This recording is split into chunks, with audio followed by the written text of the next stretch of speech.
In the second video, Beyond the Basics, I'll show you more features that will save you time in your recording and editing, resulting in a fantastic final product. Let's start with my favorite feature, the Punch and Roll Record tool. This feature will save you so much time in the final editing stages too. We've all had those experiences where we make a mistake or we get interrupted. This tool will allow you to delete the recording with the mistake or disruption as you are recording and allow you to go back and repeat from before your mistake occurred.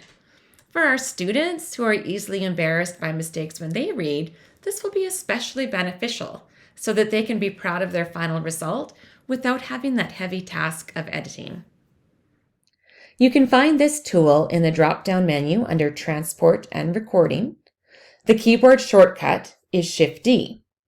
So what you're going to do is when you notice the mistake, press the space bar to stop recording, move the cursor over the voice clip where you want to begin your deletion, punch and roll record will delete the clip and then roll back up 5 seconds, allowing you to continue on with your recording.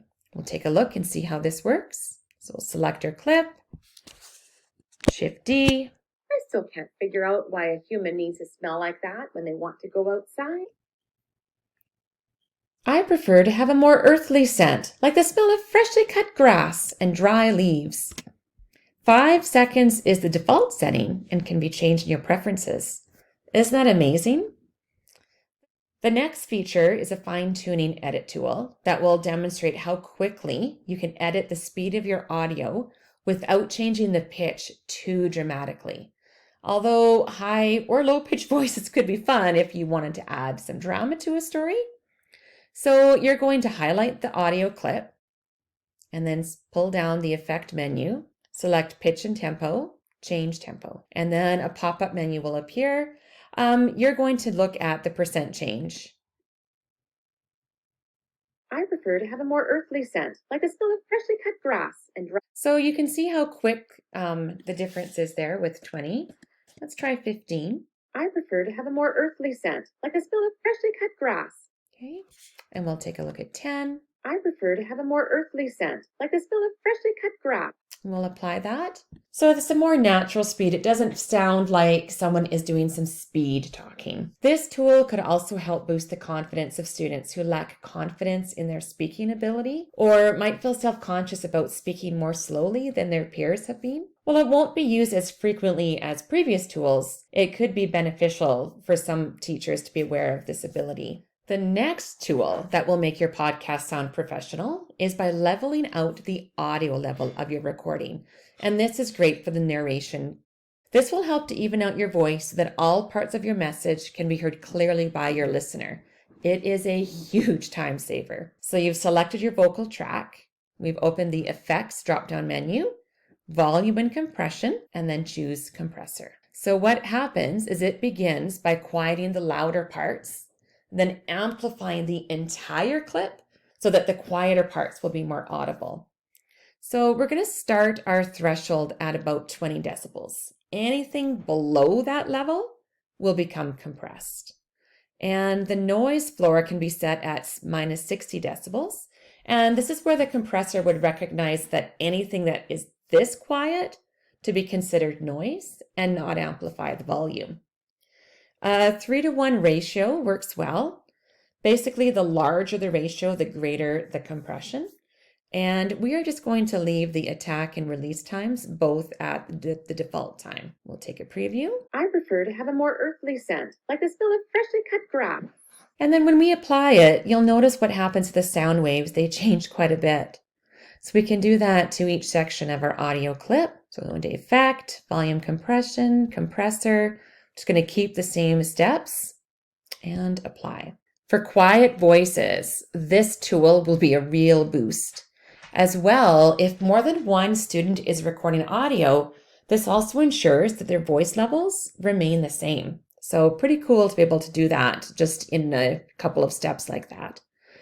The next tool I want to introduce you to is the noise reduction tool. Even after using the compression tool, I have found that some areas will still have some noise interference. The final feature tool and beyond the basics is the noise reduction tool, and it will eliminate any digital noise remaining on your soundtrack. Students will still want to find a reasonably quiet area to record their podcast because it will save them from spending too much time in the editing process. However, we all know that even the quietest areas in a classroom or school are never completely quiet. Listening to audio recordings, it can be distracting to have other voices or background noises interfering with the speaker. The noise reduction tool will be useful to decrease or eliminate background noise. I purposely leave a section of audio where I'm not talking so that the noise reduction tool can check for background noise. So we'll just highlight a section of the audio that we're not speaking, go into Effects, Noise Removal and Repair, and Noise Reduction. Step 1, we'll get our noise profile. And it looks like nothing was happening, but you'll know it worked when you move on to the second step. So we'll go back, noise reduction. We'll keep our noise reduction set to 12 decibels. So anything below 12 decibels will be recognized as the background noise. And just careful with the sensitivity and the frequency smoothing band setting. If you need to make any changes, I would suggest that you do the noise reduction change.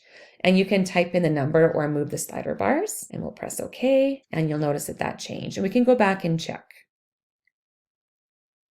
And there was no sound, which is great. So now the next step, we're going to select the entire audio clip. And again, we're going to repeat, but we're going to go back into the first step, noise profile for that. And then noise reduction, we'll keep the numbers the same, and you'll notice a bit of a change into the audio. One thing that I have done after I've done noise reduction is I've also gone into the effects tool and looked at the volume and compression and raised the voice a bit again. And it doesn't seem to bother the noise reduction. So this might be a tool to do first. So you'll notice the difference here. And just be sure to listen and check that you didn't lose any important audio. Remember the basic tools for trimming audio clips. If there's a persistent problem area, you could always manually remove background noise by zooming in and clipping out that portion of the clip that the noise reduction tool could not, especially if there's no narration parts there. Use these time-saving tools in your podcast recording and editing to sound amazing and make podcasting look easy. Continue on to the next video in our series where I will show you more ways for Audacity to help you become an expert at podcasting.